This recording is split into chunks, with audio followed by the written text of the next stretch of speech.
Hi everyone and good afternoon. I'm Frederick Dickey. I'm VP of Marketing at Sangoma. Welcome to this third installment or part 3 of 3 of our series of webinars about how to secure remote users connecting into your FreePBX or PBXact environment.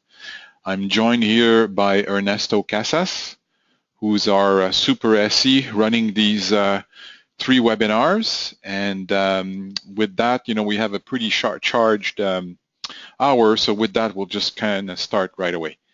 Today, what we're going to do is a quick recap of the last 2 parts of this webinar, and then I'll switch over to Ernesto to carry today's session, which will use the TLS and SRTP direct connection method with FreePBX, PBXact, and like I said, type in your question as you go along. This is really important for us. Okay, so why do we talk about this topic? Today, in these days, I just cannot see any company that doesn't have people that are mobile or working from home. You don't have to be a big corporation to need this sort of capabilities. Lots of people are mobile or work from home, and this is a requirement for just about any size of company. Okay, but with voice over IP-based systems, there's a problem with firewalls that are installed back at your corporate office. Trying to get the voice over IP to get your IP phones that are at home to connect to the office system. Lots of people tend to simply open up firewalls, but doing so exposes other parts of their network. So it is a problem. It is something that engineers talk about and think about. How do we make it secure? And what Sangoma proposes with these 3 series is we have multiple ways of doing the same, and we've done 3 webinars. The first one, maybe if we can go to the next slide, please. So the first part, the one that we did back in December, was an implementation that we use between the remote phone and using an SBC, a session border controller, to be the device that took care of voice over IP security. So what we did then is we set up the phones to connect to the SBC using encrypted SIP and encrypted RTP, encrypted voice, that's called TLS and SRTP, and then the SBC does all the call admission control and connectivity locally by with the PBXact system or the FreePBX. Then in early January, we did another session which did a similar implementation, similar result, but the security was performed by leveraging the VPN client that resides in our phone and would connect that VPN client to the built-in VPN server that is part of FreePBX and PBXact. So just a quick note here is the VPN server, if you're using FreePBX, the VPN server is available if you purchase a commercial module called Sysadmin Pro, which is $25. In the case of PBXact, which is the commercial version of FreePBX, that feature is part of the base software. Okay, and then lastly, this is what we're going to do today, is connect TLS SRTP directly between the phone and the PBXact and leveraging the internal firewall of PBXact and FreePBX to provide the proper protection and call admission control. Okay, so that's today's webinar. So with that, I will pass over to Ernesto. Yeah, thank you, Frederick. Thank you. Hello, everyone. Welcome to this last session of our three-session series. And today we're going to show how we can implement TLS SRTP directly into your PBX, FreePBX or PBXact environment. So again, just going back to the typical challenges we have, just to remind that we have traditionally the challenges when you deploy voice over IP remotely. Foreign NAT transversal is one of them. The typical situation with a one-way audio, no audio, just because the RTP traffic is not being able to get across the NATing. Secure, protect your UC and IPPBX infrastructure is not only the problem of solving the remote NAT transversal, but also making sure that you are not exposing for attacks of malicious attacks or even to misuse attacks to your infrastructure, right? Besides the typical misuse of your infrastructure, one of the problems you may have also is people trying to get information or get intelligence from the content of your communication. Somebody could be tapping your communications over the internet, and that's something that for most enterprises, government, financial markets, etc., is very critical.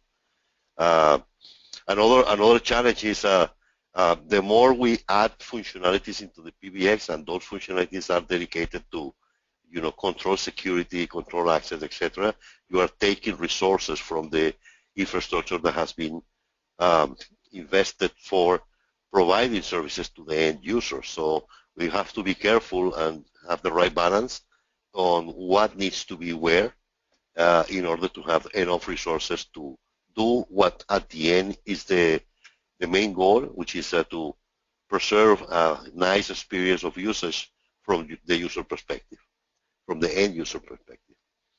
And finally, the challenges of managing and operating one or two platforms. When you have more than one platform doing the different roles of security, unified communications, voice over IP, etc., then you may get into a complex management environment. So let's talk a little bit about what is TLS and SRTP. I'm not pretending this to become a magistral training of TLS and SRTP, but the important concept needs to be understood. One is TLS and SRTP are two different things because based on the fact that voice over IP has two different components in order to happen. There is something that we call the signaling, which is basically all the standards that define how a call is set up. That is the signaling. And also, once a call is being set up and is ready for start talking, then you have another component, which is the media or the audio traffic, which we call typically RTP. So we have two components, SIP and RTP. Those two components are the ones that make the communication happen.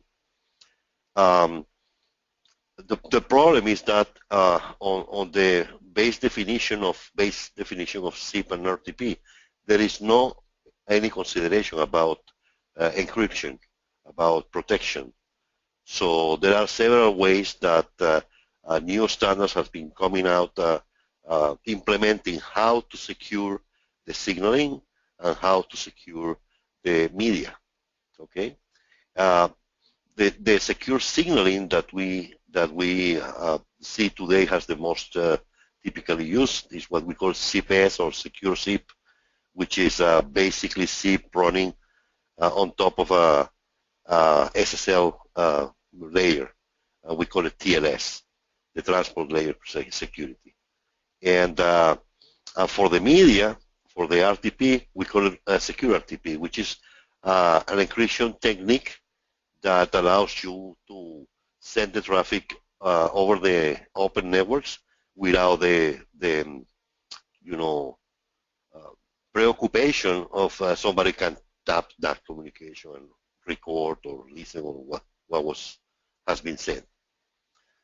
So it is important to know. Then we're going to realize that there are two elements that we need to do the right configuration into our telephone infrastructure, which is how we're going to manage SRTP and how we're going to manage SIP.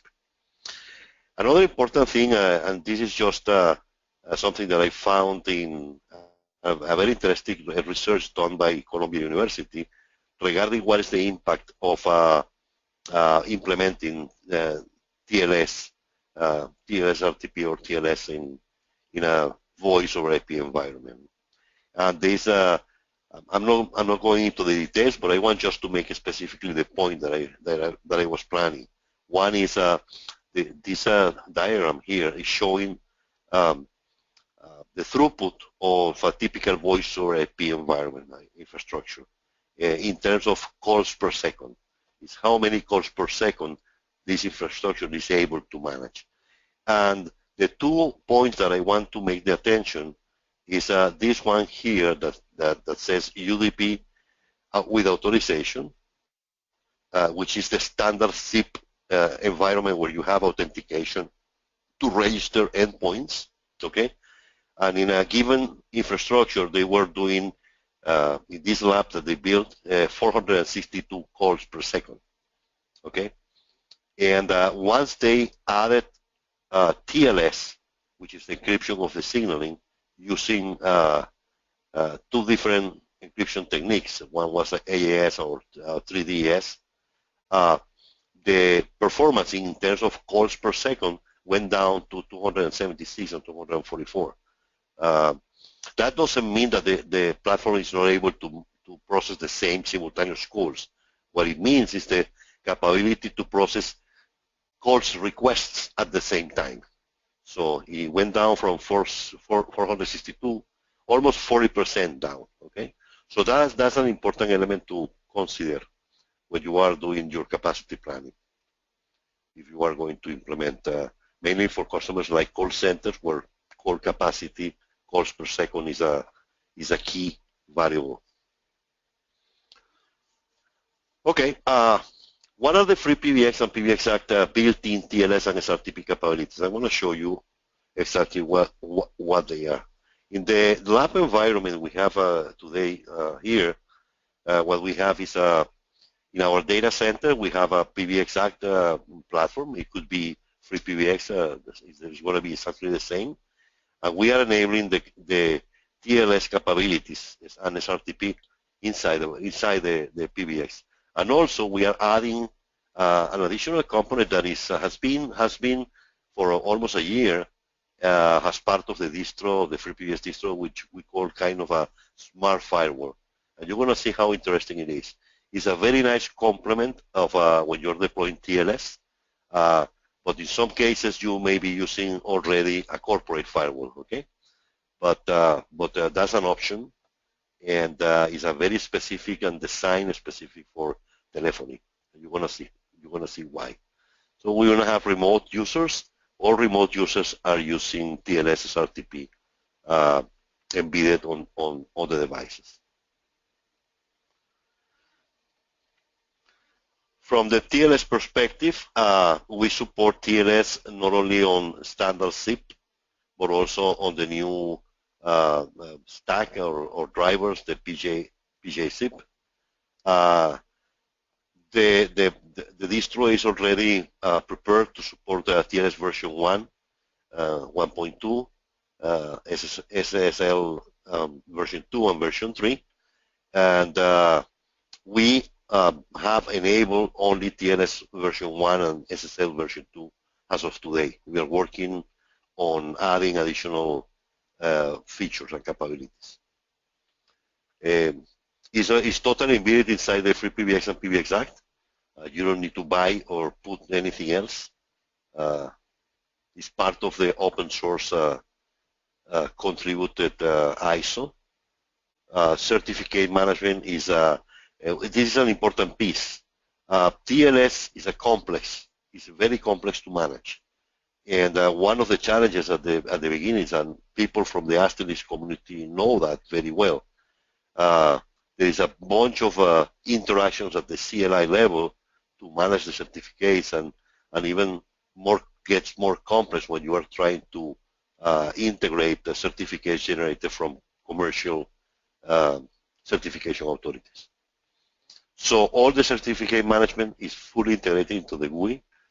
Default certificates are available by default. There is a certificate already generated from scratch from the beginning. You can download third-party or locally generated options. You can self-sign certificates. whenever you want. And the granularity of the TLS goes to the extension level. So you are able to decide if TLS, which extensions are the ones that are going to use TLS. The endpoint manager, which is an important component of the platform to do the provisioning, is TLS aware, which means that when you do provisioning of any phone, if that phone is associated to an extension that has been defined as TLS extension, all the provisioning on the phone is going to be done automatically without any additional intervention. It's fully supported in the Sagoma phones. On the SRTP side, also, that's a component that is associated to the extensions. It's fully managed through the GUI administration.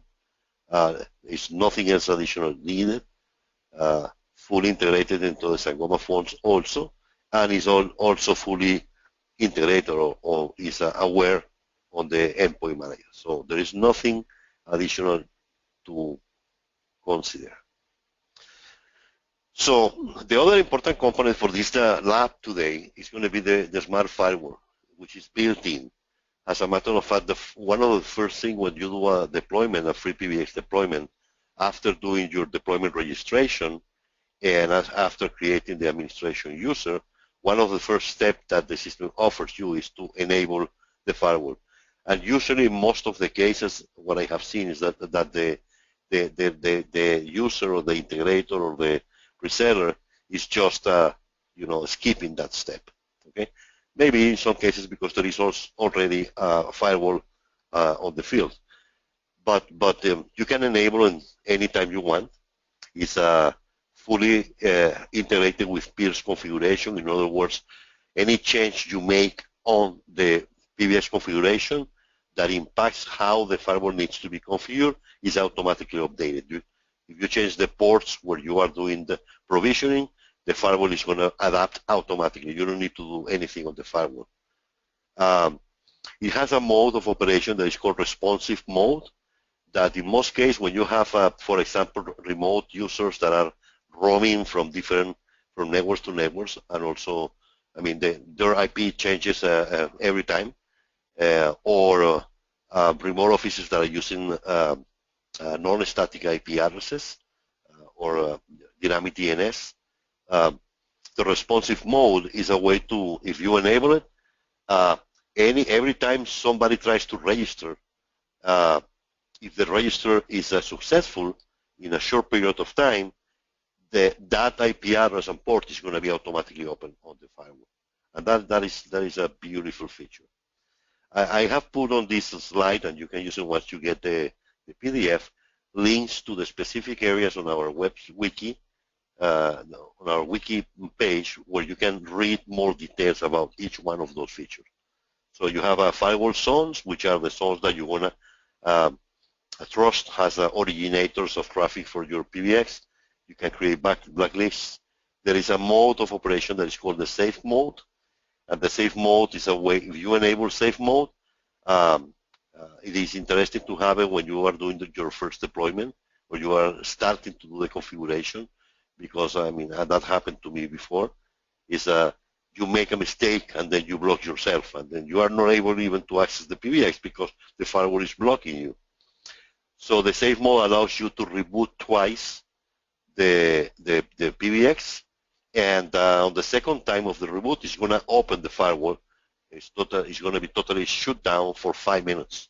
Then you have time to log in and do any modification that you need to do to restore the connectivity.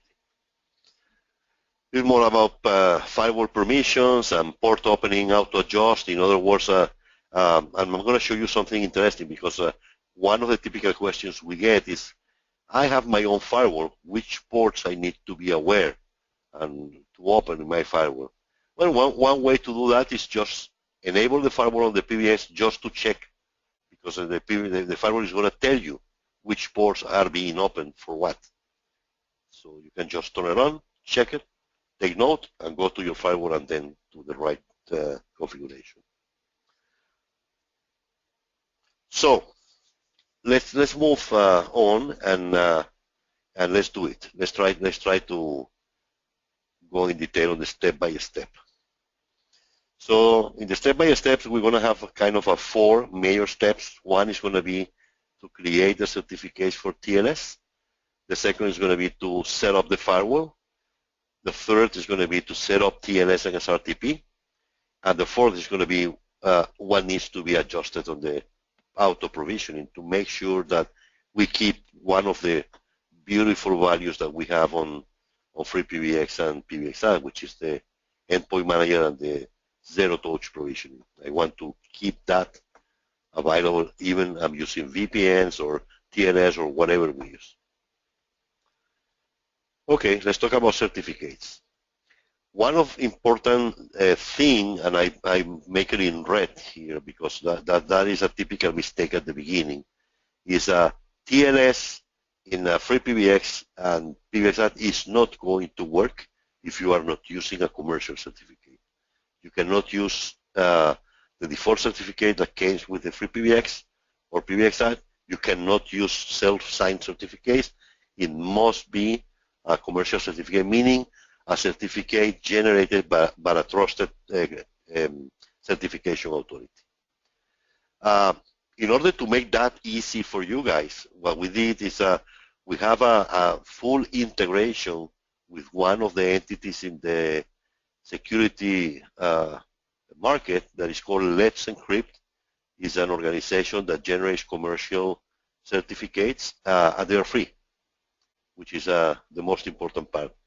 And you don't even need to open an account with them. You can do that if you want. They are basically a beautiful source of for developers when they are integrating security, SSL, TLS for whatever application is. But we did already that job for the market. So it's fully integrated with Let's Encrypt, and the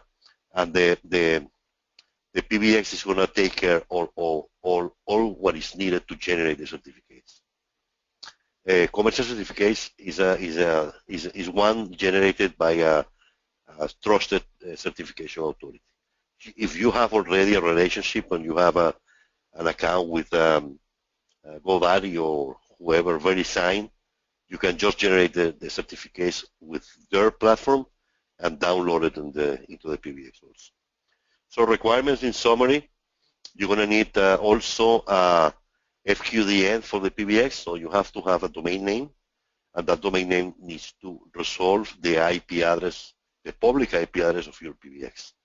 The commercial TLS certificate, as I mentioned, and software-wise, just make sure that some of the modules are at least on the versions that I'm pointing out on the table here. Okay, so let me just put the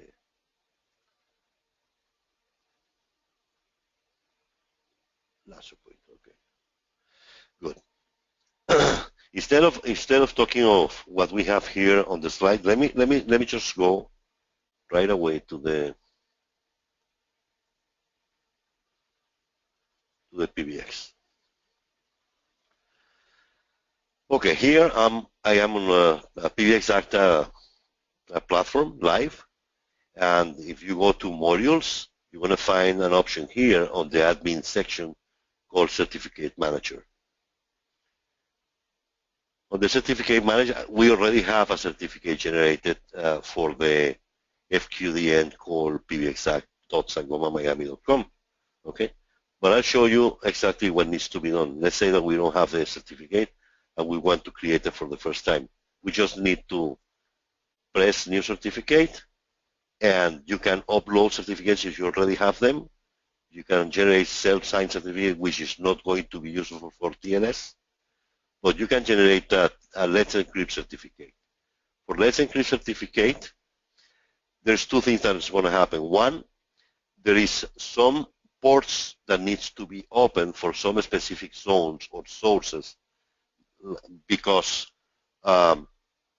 Let's Encrypt servers will be accessing via SSH and HTTPS your PBX to install and set up the certificates. So this interface here is validating that those ports are open. If they are not, you're going to have a message here explaining you what to do to open the ports. It's very self-explanatory. Here you need to type in the FQDN that you want to associate for the certificate. In this case, it's going to be the FQDN for your PBX. Okay? You can add any description just to have a documented what is this for. You can use HTTP or HTTPS. It is enough to use HTTP in this case.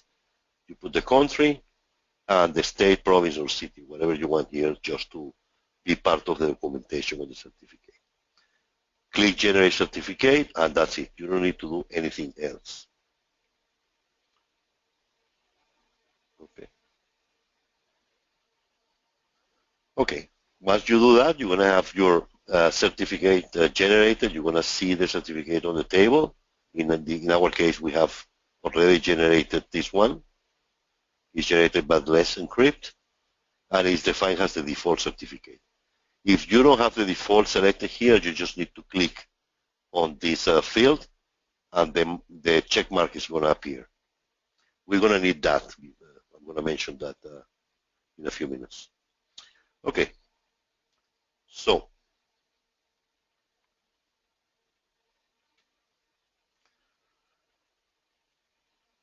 that's all what needed for the certificate. For the firewall setup, okay, if you want to use the internal setup, you can just enable your firewall. It's a built-in firewall inside the PBX. The process to do the initial setup is very well documented. There is a wizard. You can just run the wizard, and it's going to walk you through all the steps in order to do the right configuration. There is a responsive firewall option that you can enable to simplify your life and have the firewall to automatically adapt, authorizing those IP addresses that are trying to enter into your PBX with a successful registration. If the registration is successful, then that IP address is going to be open. Okay, there are several sections here. I'm going to show you live better. So the firewall is located on the connectivity section of your main menu. If you go here to connectivity, you're going to see the firewall here. Okay, and here we are. If you want to do all the configuration process from scratch again, you just need to rerun the wizard on this option here.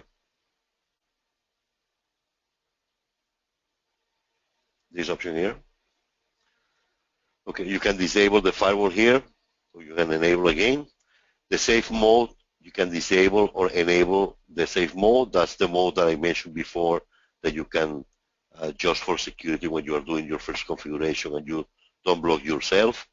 It's going to allow you to reboot twice the PBX and be able to recover access for 5 minutes. The responsive firewall here, actually is enabled. You can disable, you can enable, and you can associate for which one of the SIP protocols is going to be enabled for SIP, PJ SIP, PJ SIP, or for the traditional channel SIP. You can do the same for IIX. And pre-configure is just a section to allow you to add to the firewall the open access for anything related to RFC 1918, which is the traditional commonly accepted IP subnets for internal networks, 192.162, 172.16, etc. You can also, if you are accessing right now, I'm accessing right now from this public IP address. I can just add the full network. If I just press here, the network where this IP address belongs to is going to be, the subnet is going to be added. Ports and service map, this is very important. And just in many cases, just for documentation, let's say that you don't want to use the embedded firewall. But if you enable the firewall, you can use it just to discover which ports needs to be open on your corporate firewall. You're going to see them here. Once you have all your PBX configured for provisioning, for phone apps, for all the services, etc., you come here and you're going to see all the ports that needs to be open. Okay, and those are the ports that you're going to open in your corporate firewall. And then you can just turn off the firewall on the PBX, but you already discovered which ports are needed. That's a typical question. Also, on this right-hand side, you have the different sections. You have the services. Services is going to allow you to define which services are going to be available where. For example, if you are talking about SSH, and I am just enabling internal and other means known zones that I am explicitly saying that zone, that subnet is authorized to access. But it's not going to be open for the external access. So you decide which service, SSH, web management, secure web management, UCP, SIP protocol, channel SIP protocol, IAX, WebRTC, etc. So you define which services are going to be open from where. Okay? You can create your own custom services if you want. The status is going to tell you a little bit of what's the status of the firewall right now. As a matter of fact, it already detected 6 potential attacks. Registered endpoints will show all the endpoints that has been registered and granted access via the responsive firewall. Okay? And the block host will show you exactly which ones of those 6 that were mentioned on the status overview are the ones that has been blocked. The zones will show you, this is an explanation page here saying what means reject, what means external, what means other, what means internal, and what means trusted. And then you have interfaces are whatever you define has the point of access in your PBX. In our case, we have only one point of access, which is this internal IP address, and that is the one that is going to be defined as an external interface. That's the one that is going to be receiving external traffic.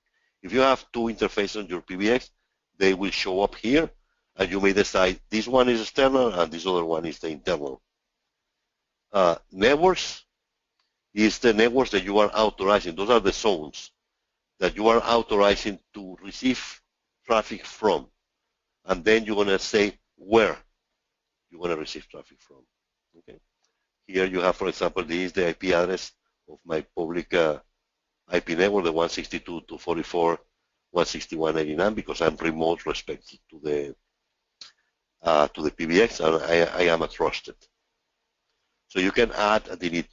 Some of them are automatically generated. The ones for the less encrypt are these ones here, outbound 1, outbound 2, mirror 1, and mirror 2. And they're automatically generated if you allow them. Okay, that's what it is on the firewall side. Okay, we already explained all of this. Now let's move on to the TLS setup for FreePBX and PBXact. What needs to be set up?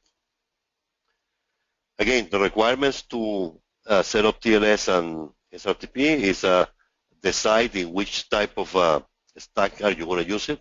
It's going to be on channel SIP or it's going to be on PJ SIP. Okay, both are supported, but only one is going to be used. You have to have an FQDM for your PBX that resolves the IP address of the PBX. We already said that. Commercial certificate, we already have it, and we already checked that we have the right minimum versions on these 4 modules for the PBX. You can check the version of the system. We are running the version 17, and you can check on the module administration for FreePBX the versions of any module. And if you want to check asterisk, you can just go to the asterisk CLI interface on the GUI, and just say core show version, I will show you exactly which asterisk version are you running. Okay, the first step is to make sure that you have already defined the certificate. The commercial certificate has a default. And you remember that I show on the, let me show it again, on the certificate management, that is done by clicking here on this field which says default. Here. If you click here, to mouse over and click, you're going to get the check mark saying that this certificate, PBXact.com, has been defined as the default certificate for the system. The other thing you need to do is on the zip asterisk zip configuration section, you're going to have to configure all the components that are associated to TLS. And let me show you which ones are. There's 3 specific areas. On the general zip settings, on the zip settings, or the PGA zip settings. Let me go to the real interface. Okay. On the real interface, if I go to the section called settings, there is an option here called asterisk zip settings. On asterisk zip settings, this is what we are going to check. 1, make sure that the external address is already there. Usually it appears automatically. If it is not there, you can type it in, or you can just click on the tech network settings, and it's going to find out which is the public IP address that is on front of the Ethernet 0 interface, or whatever you're using. Also, make sure that at least your local address is already discovered for the internal, for the local IP. We have more than one here because as we use this infrastructure also for VPNs the other a week ago, this is the network used for VPNs. Okay, what else needs to be done here? Okay, that's what is needed here. Then on channel zip, if we are using, okay, there is one more. On the general zip settings, here there is a section that says default TLS port assignment. And you have to select which one are you going to use, PJ zip or channel zip. In our case, we're going to use channel zip. On channel zip section, you have to, again, double check that you have the right external IP address typed in. And there is a section here called TLS. TLS, SSL, SRTP settings. You're going to enable SRTP TLS. You are going to select the certificate. We are using the PBXact Goma Miami. And you're going to select the method. We are, in this case, we're going to use TLS version 1. Okay.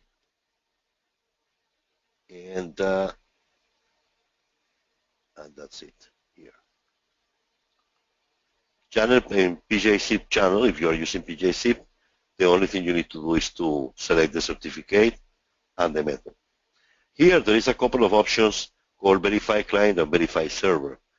Usually, when you are using commercial certificates, you enable the verification because you want to make sure that any certificate that is used on the client on the server side is validated, that is generated or is authorized or signed by a trusted certification authority. Same thing happened here on the ChanZip. The ChanZip, it says, I don't know, I have to recommend the developers. They are using the opposite of the question here. Don't verify server is selected as no, which means that it's going to be verified. It's a double negation.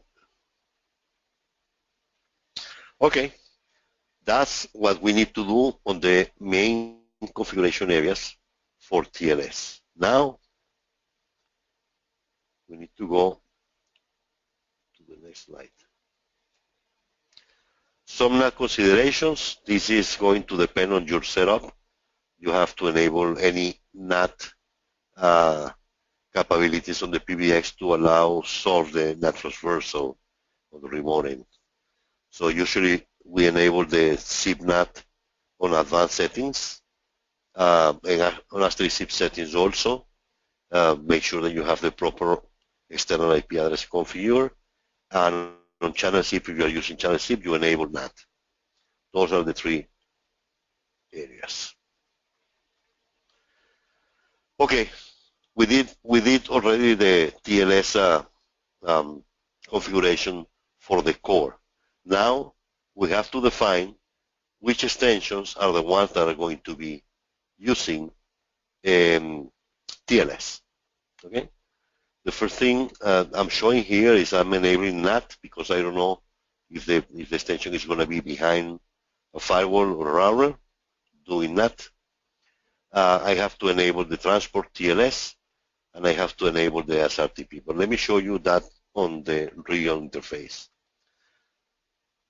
If I go to modules, on the application section, there is one here called extensions. Okay. Then you can go and pick and choose exactly the extension that you want to enable TLS. I'm using, for example, the 3011, extension 3011. Okay, and you're going to find all those parameters on the advanced section for the extension.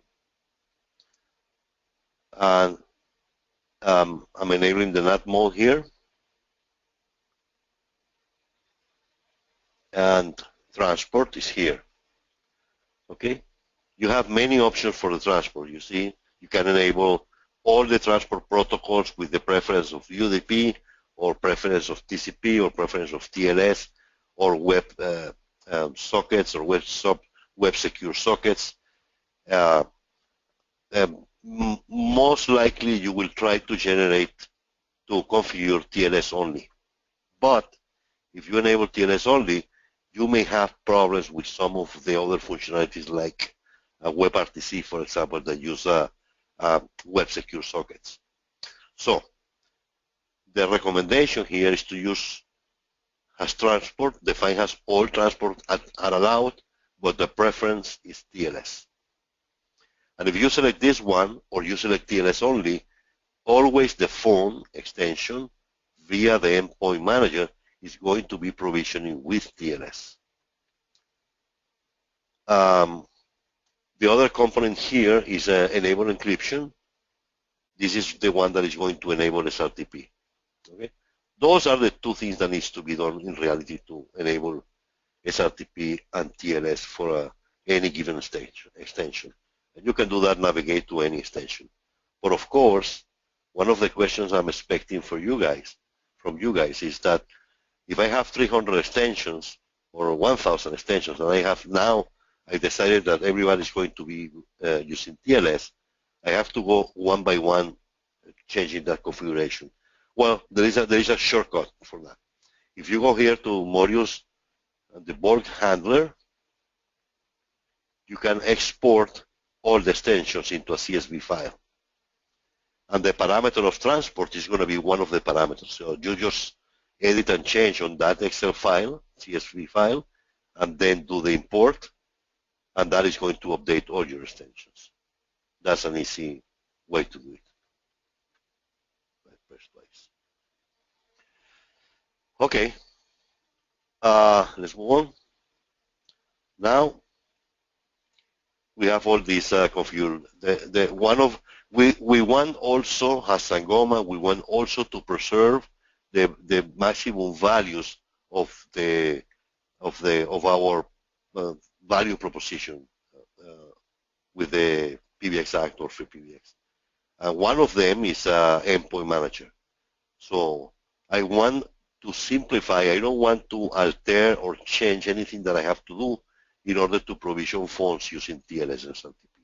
As I mentioned before, the only thing that needs to be done is to define the extension number and associate the transport, the appropriate transport protocol, TLS, as a primary protocol. And that's the only thing that is needed. So let me show you what needs to be done on the endpoint manager. As usual, as I mentioned already, there is no need to consider anything related to transport protocol or media encryption inside the endpoint manager. Endpoint manager is going to be able to discover the device need to enable TLS or SRTP based on the extension attributes. However, I usually, as a good practice, and I mentioned that before in some of the other sessions, I don't use the default templates. I always create a copy of the default template when I'm trying to create a specific purpose template, for example, for TLS.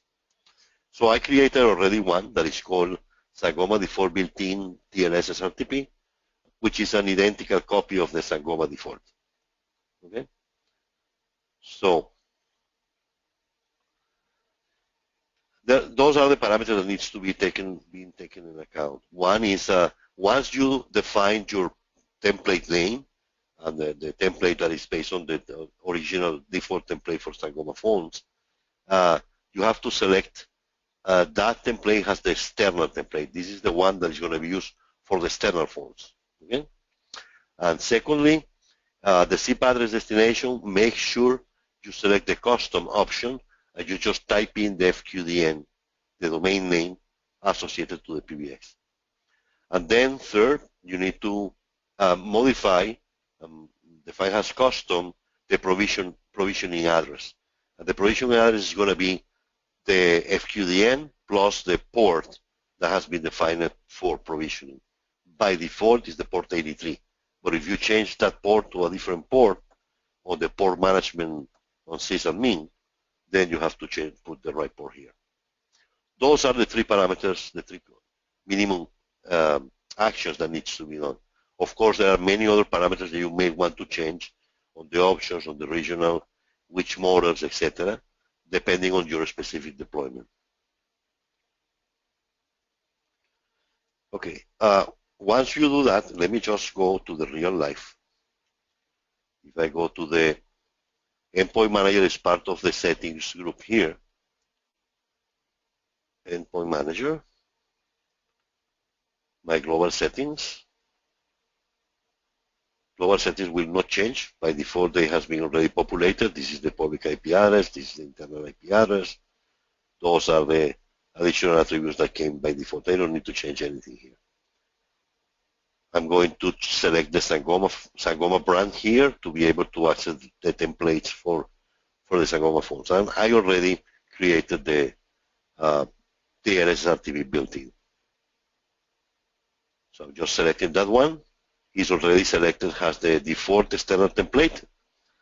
I'm double checking that I select custom SIP destination, the right one, and the provisioning address custom, the right one, pointing to port 83. This is the minimum things needed. So at this point, I'm going to take advantage of showing, I have a different tag here. On the top is PBX. It's the same GUI to the same PBX, but in a different tag. And I just wanted to show you a couple of things. Just moving backwards to the certificates, you see that this specific access to the GUI is being done using HTTPS, okay? And it's secure, okay? This is not an exception that you have to type in and accept the exception to access via HTTPS, the PBX. And that is happening because you already have a commercial certificate already associated to the PBX, okay? So any communication on this HTTP session here, HTTPS, is secure. So I'm showing here on the endpoint manager the section that is called extension mapping, okay? And this is showing a couple of extensions that I already have provisioned. Okay?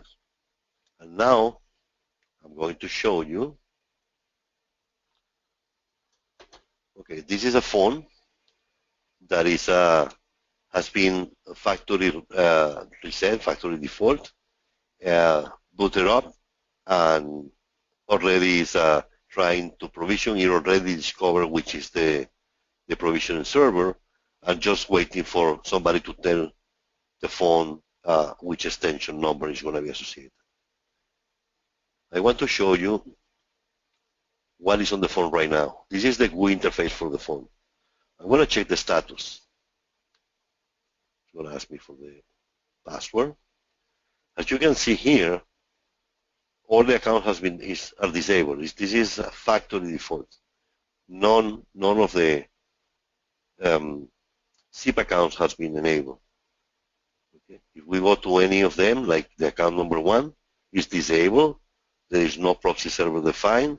The transport protocol is UDP. This is exactly how it comes from factory. If we go to the advanced, okay, we're going to realize or confirm that SRTP is not enabled. No, it's disabled. Okay. And the provisioning is not even configured yet. Okay. It's the default value for the redirection server. Okay, once we have checked that, what I'm going to do is I'm going to do the first login on the phone. This is going to be my extension 3011. I'm going to use the 1234, which is the default password for my voicemail. Done. And the phone should be automatically provisioned right now. Okay. Extension 30 is already registered, as you can see. Visually, you can double check that. Now, I'm going to show you what happened behind the scenes. This is the status of the phone. Now the phone is registered on account number 1. Okay. If we check the configuration for the account, already has the PBXact sangoma-miami.com port 5061. Okay, it's registered. It's using TLS, an advanced configuration. Is using SRTP mandatory here. Okay, and the phone is ready to rock and roll. Let me make a phone call. You are about to enter an echo test. In this mode, everything you say will be repeated back to you just as simple. I can dial my cell phone.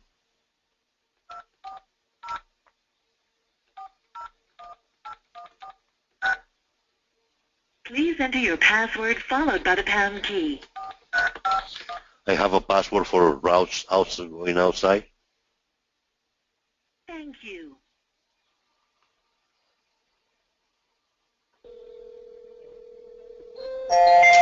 Okay, that's a call coming in on my cell phone.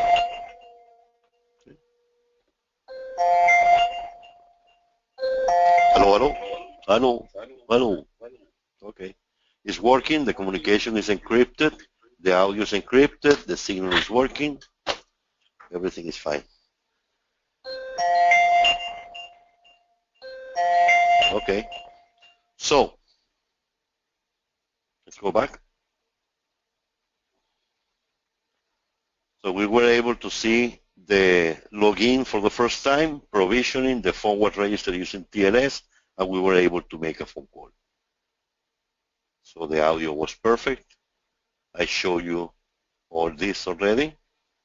And then that's it. I like now to take a couple minutes to show you kind of a conclusion. This is what we did today. We have been checking 3 different scenarios to implement secure remote users, and I'm pretty sure that most of you say, well, which one is the best solution? And there is no best solution. This is a summary of the challenges we start talking about from the beginning: far and transversal, protect your VoIP infrastructure, secure your content, VoIP infrastructure horsepower, management and operation, and maybe some additional points. So this table is going to help you on the decision of what to use, when, and where. And there is a column for each one of the sessions we had. And let's take some of them. For example, far and not transversal. The SBC takes care very It's very straightforward.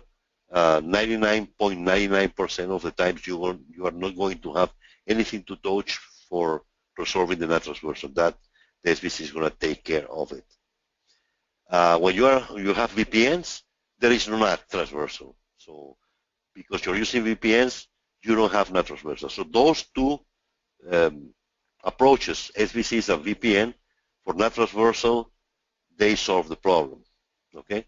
When you have TLS and SRTP directly plus firewall on the PBX, then maybe you're going to find some exceptions on NAT transversal that needs to be worked out, and you're going to start needing to play with different parameters on the PBX, different parameters on the phone, until you find the right configuration. Or you start using some techniques such as Stone Server or ICE or whatever the techniques are, known techniques on the market. Regarding protecting the infrastructure, when using SBCs, you have, from the point of view of public networks, you have the PBX totally isolated, okay? But you are not isolated from the internal network, okay? And similar things happen with VPN. When you have VPNs, of course, you are totally isolated from the external world because everything is inside the network, the private network. But also you may have some, concerns about getting attacked from the inside. When you have TLS SRTP directly embedded into the PBX, there is no way to access the PBX from the telephony perspective without having the proper authentication via TLS. And all the audio is going to be encrypted. So this is it's a more secure solution. Secure content protection, then you have highly secure for all traffic across the third-party networks. The same thing that I mentioned before. VPN is the same. TLS directly on the PBX is going to protect a little bit more. When you are talking about horsepower, infrastructure, when you use SBC, you are delegating all these functionalities to a third party, to an external machine that is taking care of that. So you are not going to take any horsepower from your UC infrastructure. On VPN, somehow is impacted. The impact is going to be proportional somehow to the number of VPNs active at some moment. When using TLS and SRTP, the more calls per second you have, the more resources you're going to get, you're going to take. So this is a little bit more critical. In this way, you have management and operation. You have the challenges of managing two infrastructures, but at the same time, the ability of have more flexibility on making changes on the SBC without affecting most of the most important functionalities and in your day-to-day operations. With the VPN, you have a single point of management if you are using the internal VPN on the PBX, and with the TLS SRTP, you have a single point of management. Additional considerations: SBCs are valuable when you have more than one requirement mixed. Like, for example, when you have multi-sites or where you have the need of having a more intelligent way of managing your traffic, doing traffic consolidation, least cost routing, and things like that, SBC is more a class 4 switch and will give you much more additional tools than the PBX to manage your traffic cost. When you need lawful interception or call center inbound, outbound traffic management, the SBC is going to be a more logical solution. Okay. With built-in VPNs, when data, voice are used, when you are using the VPN just not for voice but voice and data, then you're going to start having some challenges on keeping the voice quality because there is no way to manage the quality of service inside the VPN. When you're using the third approach, it is easy to deploy. As you saw today, it's a very straightforward process. It's very easy to implement. Even TLS and SSL are complex matters. And then I'm pretty sure some of you are asking yourself, like, can I mix the three different approaches? Yes. And we don't have a lab to show you, but I can tell you that you can have the 3 different approaches coexist on the same solution. You may need some of your customers, some of your extensions via VPN, and some of others using TLS directly with the SBC or directly with the PBX, and you can mix and match all of them.